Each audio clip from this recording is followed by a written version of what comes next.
Hello, I'm Phil Walker, and I had the opportunity to participate in a Best Cup in Popayán, Colombia.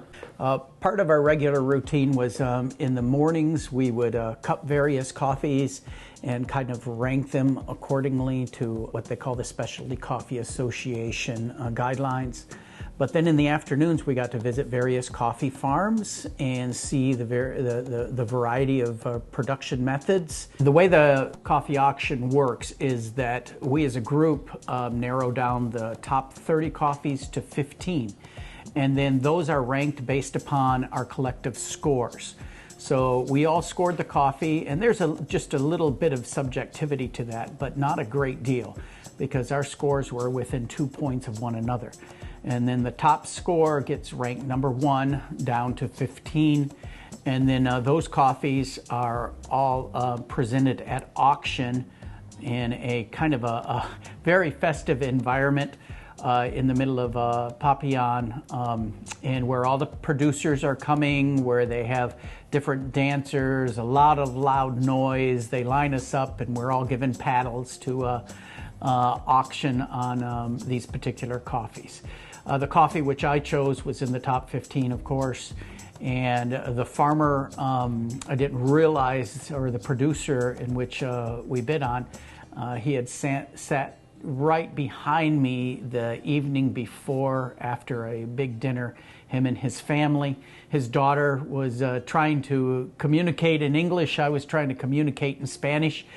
We were getting nowhere, but we exchanged pictures and some pleasantries as best as we could. So it was a privilege to find out that the coffee that I had won at auction was from this family I had met the night before, and it was just like another big reunion. We made that connection and realized we had met the night before, and it was cool to have that connection and knowing that here is a small producer.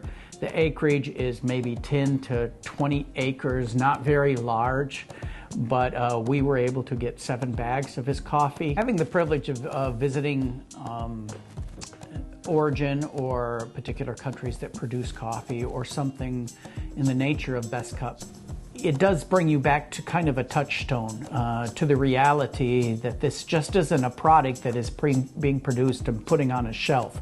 That, yeah, certainly, we are trying to make a living, and we have others who depend upon their employment with Silverbridge Coffee.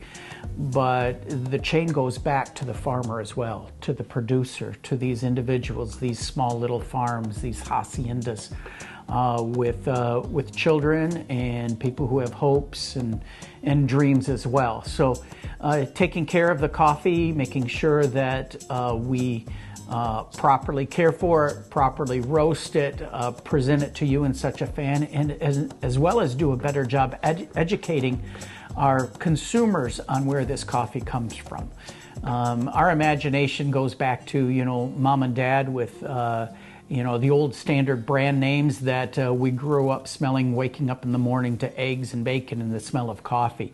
And we need to realize that this is a different level of coffee, and that it is a higher quality grade, and nonetheless important for these other companies. But for us, it's a special treat to be able to enjoy these special coffees on a daily basis and a regular basis.